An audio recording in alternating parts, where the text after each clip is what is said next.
Part 1.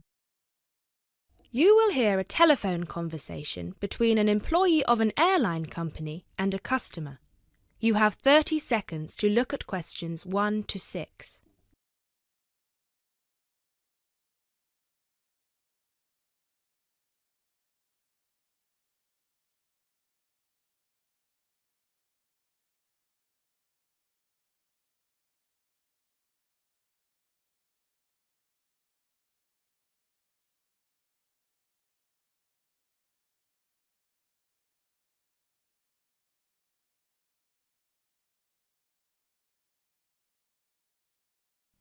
GB Airlines, this is Kyle speaking. How can I help?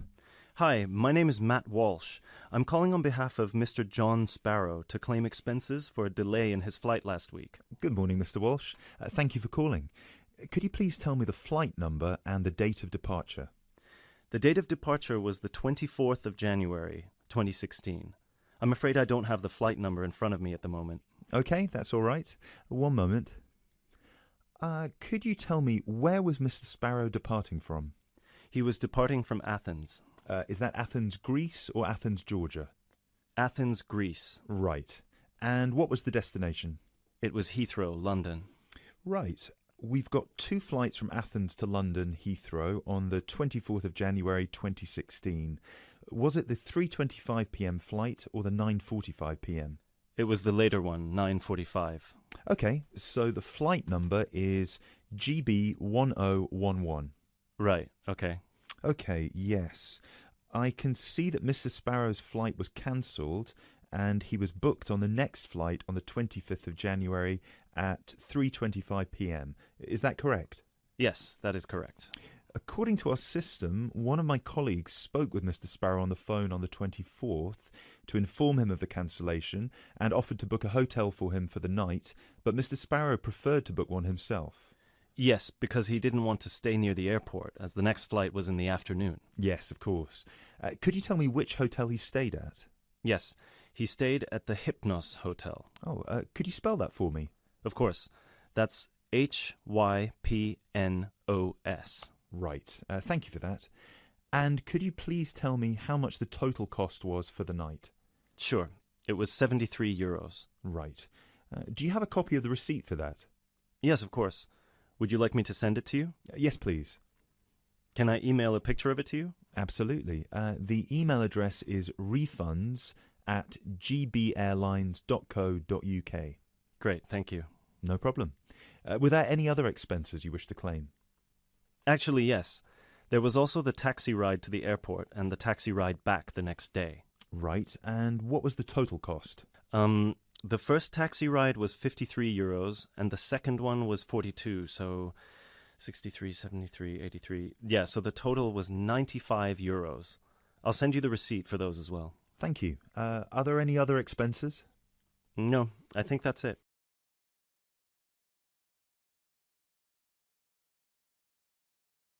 You now have 30 seconds to look at questions 7 to 10.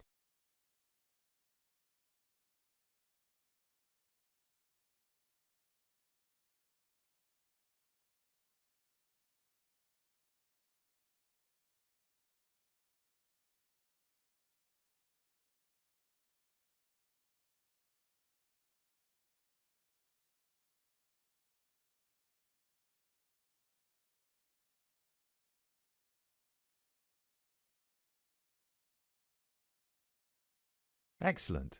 So if you could please send us the receipts for the hotel and the taxi rides, and after we receive them it should take about 48 hours for the funds to reach Mr. Sparrow's account. Perfect. Thank you so much. My pleasure. Is there anything else I can help you with? Actually, yes. There's one more thing. Mr. Sparrow complained about the meal during the flight. He said that it was a bit bland. Right. So he asked me if it was possible to switch to a different meal option for his upcoming flight to Kiev next week. Right, of course. Just give me a minute, please. Right, I see that Mr. Sparrow had the light meal option for his flight to London, and you would like to change that. What would you like to change it to? What are the other options? We've got 12 different meal options. Would you like me to list all of them for you? Well, Mr. Sparrow has told me that he would prefer something without meat. How many of these do not contain meat? We've got 3 meal options without meat. We've got the vegetarian option, the vegan option, and the Asian vegetarian. What's the difference? There's a variety of different dishes served with each option. For example, next week the vegetarian option will be a small spinach and feta cheese pie, a bread roll, a salad, and tropical fruit. And the vegan option? The vegan option doesn't include any dairy products, and it also doesn't include fowl, eggs, or honey. I'm afraid I don't have the specific menu for this week, but I can email it to you as soon as it becomes available. Oh, could you do that? That would be great. Yes, of course. I can email you a detailed description of all the meal options if you like. Yes, please. No problem. Please do not forget to call us back to change the meal option. You need to do that 48 hours before the departure time for international flights and 24 hours for domestic flights. So 48 hours for this one then? Yes, exactly. Perfect. Oh, no, I'm sorry. Transatlantic flights require 48 hours. All flights within Europe require 24 hours. So in this case, you will need to call us 24 hours in advance. I apologise for that. Okay, great. So, could I please have your email address so I can send you the menus? Certainly. It's matt.walsh@sparrowlimited.com.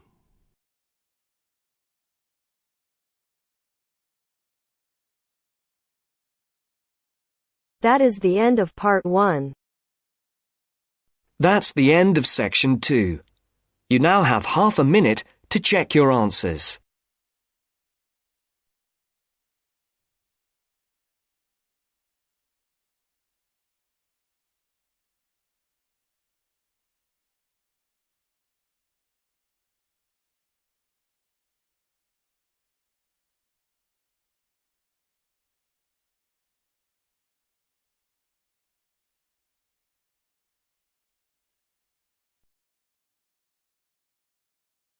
Now turns to part 2.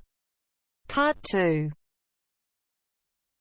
You will hear a talk about safety in different regions. First, look at questions 11 to 14.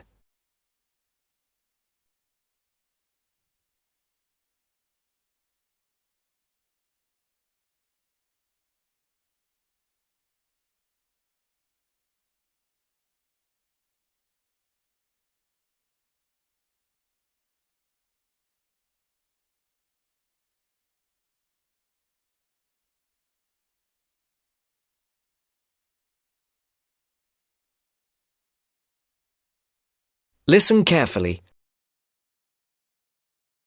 Good evening, everyone. It's great to be here to talk to you about staying safe on holiday.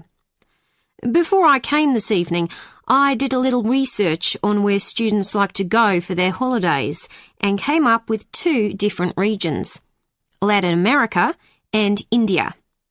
So, I've been looking at the crime figures for both areas, and I thought I'd start by talking a bit about that. Then I'll give you some advice about how to avoid becoming a victim of crime. Okay, first of all, let's look at what kinds of crime are committed most in different regions. Okay, I'll start with India. Generally, India isn't thought of as a dangerous place for individuals, but there has been an increase in handbag theft in recent years. So keep an eye on your bag when you're out in the street. Right. Now, let's look at Latin America. Of course, you do realise that not all Latin American countries are the same, but it is true to say that guns are used in a high percentage of crimes across the region. Looking at the figures, it seems that gun crime is a serious problem throughout. Before the broadcast continues, look at questions 15 to 20.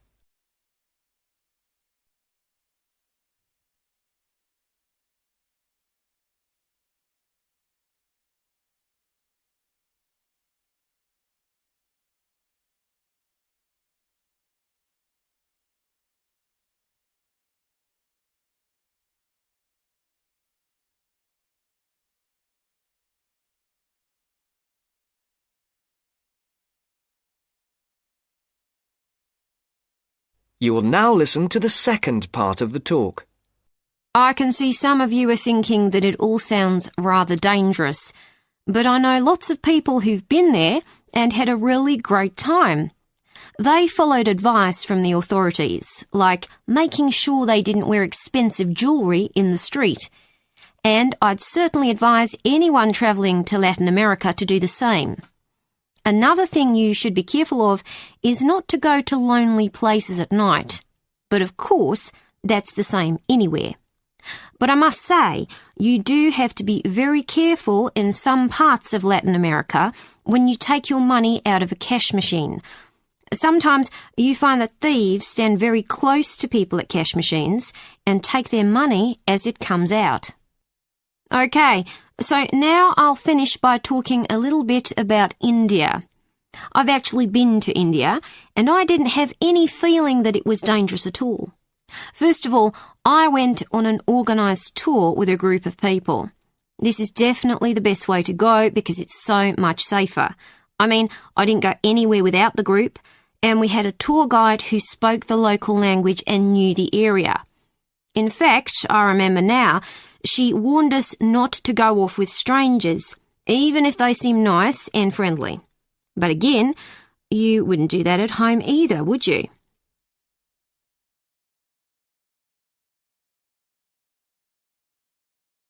That is the end of part 2.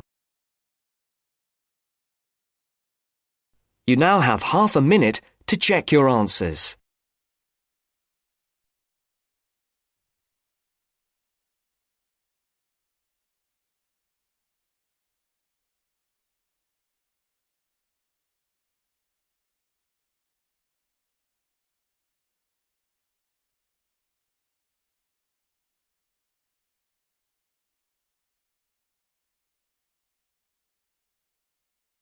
Now turns to part 3. Part 3.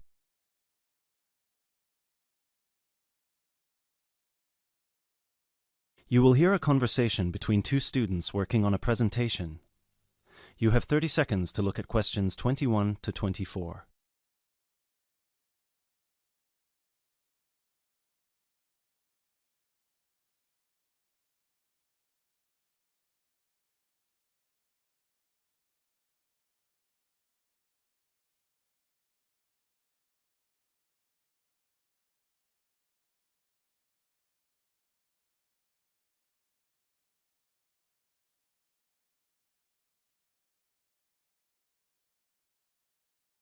Hey Chris, thanks for coming. Are you ready to practice our presentation for tomorrow? Yeah, just give me a moment to switch on my laptop. There we go. Okay, what do you think? Wow, that actually looks really nice. Well done. So I've put the title up here in the middle, Reasons People Move Out of Their Parents' Homes.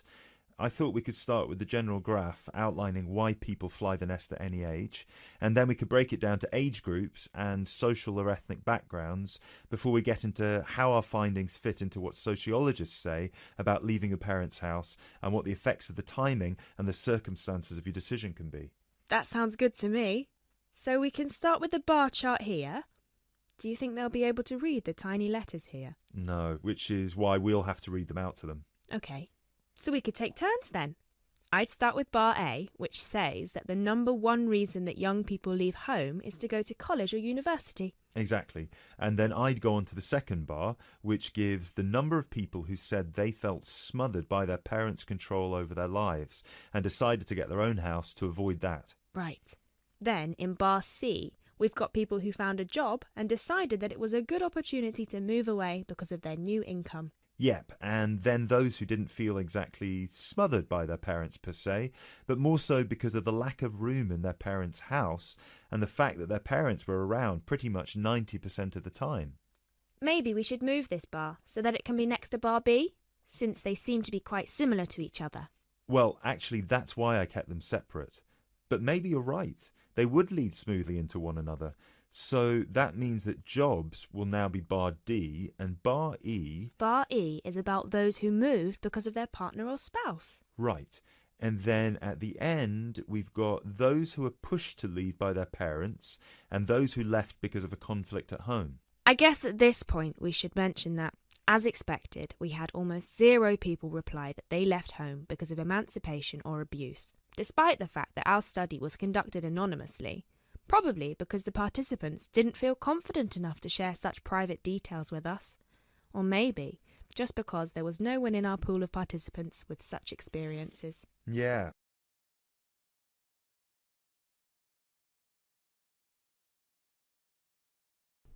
Before you hear the rest of the talk, you have some time to look at questions 25 to 30.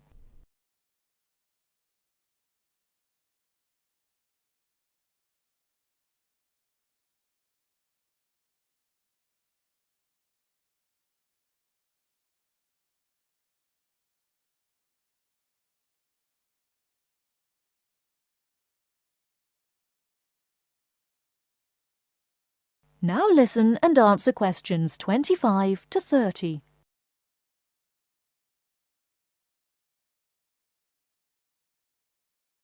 So then we can break it down to age groups and show these 4 different graphs for our 4 age groups. Under 18s, 18 to 20, 21 to 24 and 25 and above. Shall we take the graphs by age, or should we start with the second group? What do you think? Because we haven't got that much data on under 18s, and starting with 25 and above would also feel a bit strange to me, seeing as it was our second smallest group, and most participants were between 18 and 24 when they moved out of their parents' home. Yeah, you're right. Perhaps we should start with our 2 biggest groups and then move on to the other 2. So, you can present 18 to 20, and I can present 21 to 24, and then we can maybe present the other 2 groups together. I think it's best if we present them separately, since the findings are so different. Yeah, I guess you're right. So, I can present the under 18s, and you can present the 25 and over. Perfect. Or, wait, should we do it the other way round, so it flows more naturally? Yeah, sure. And then we can include a brief note at the end for those who haven't moved out yet. Yeah, great.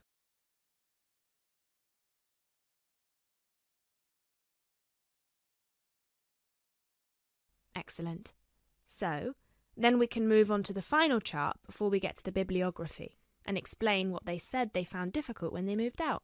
Yeah, so we can say the biggest issue for everyone was finding a place to live, especially for those who didn't have a guarantor or didn't live in a student hall of residence. Yes, and that 30% of the participants also experienced some financial problems in the beginning, with bills and rent and food and everything. Right. Then an even larger number reported that they didn't expect to miss their family that much, but ended up visiting their parents' home often just to see them and spend some time with them. Although, we should probably cut that number down a notch to exclude those who went back home just so their parents could cook and do their laundry for them. Yeah, sure. Anyway, then we should finish off with the final issue, which was flatmates. Oh yeah, so we should say that a whopping 67% complained about the people they had to live with, and that they were often dirty and inconsiderate. Right. Great. So then we can move on to how our findings fit into...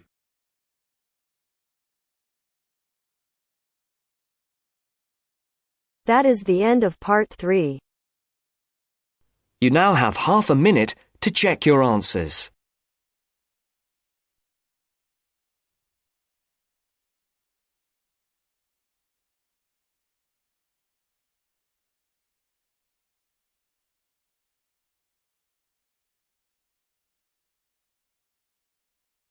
Turns to part 4. Part 4. You will hear an orientation lecture on sports therapy. First, you have some time to look at questions 31 to 40.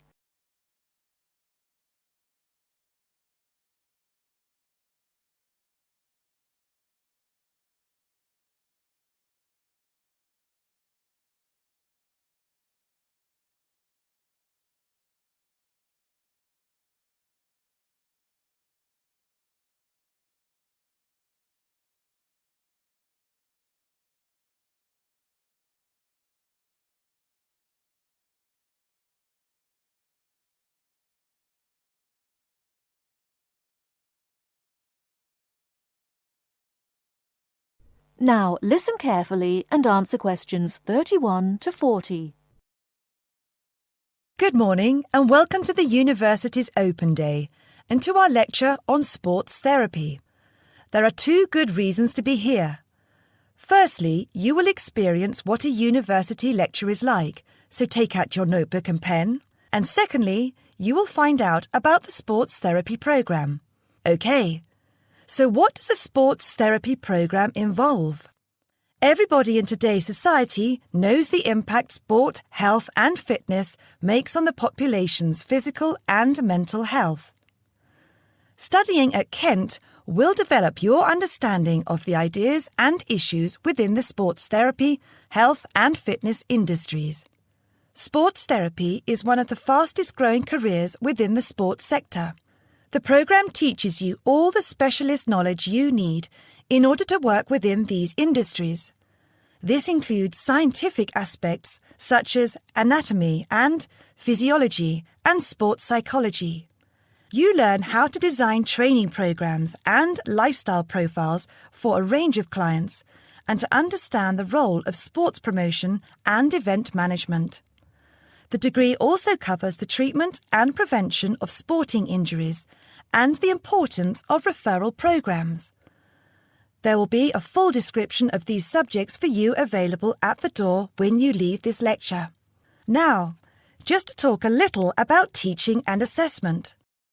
The programme involves taking part in and designing practical sports sessions, lectures, small group seminars and private study. On average, you have 6 lectures, 3 practical sessions and a 1-hour-long seminar per week. And you also spend additional time developing your coaching and theoretical knowledge in real-life situations. At Stage 1, the first half of the year is assessed by 100% coursework and observed assessments. A majority of the modules also have written exams within the final half of the year, with the rest practically assessed. Stage 2 and 3 assessment varies from 100% coursework to a combination of examination and coursework, usually in the ratio 50-50, 60-40 or 80-20. You're probably wondering what career paths you can take once you've completed this degree. Well, careers can vary from employment in health and fitness clubs, sports injury clinics, sports development within local authorities, or with national governing bodies of sport, working in community leisure or sports attractions, self-employed personal trainer or sports therapist. There are some requirements you need to fulfill to enter this course.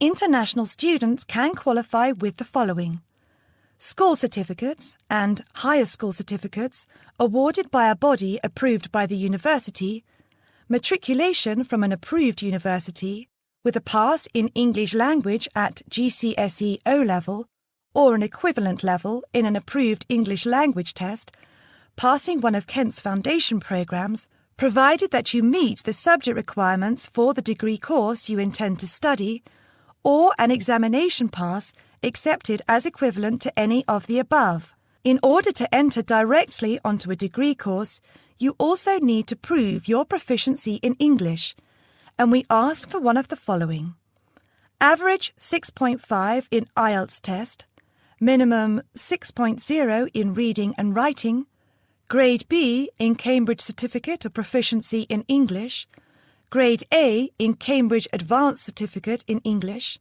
a pass overall in the JMB/NEAB test in English for overseas students, with at least B in writing, reading and speaking modules, a TOEFL score of at least 580 written test or 237 computer test. If you haven't yet reached those standards, Kent runs a foundation course for international students, which gives you a year's academic and language training before you begin on your degree.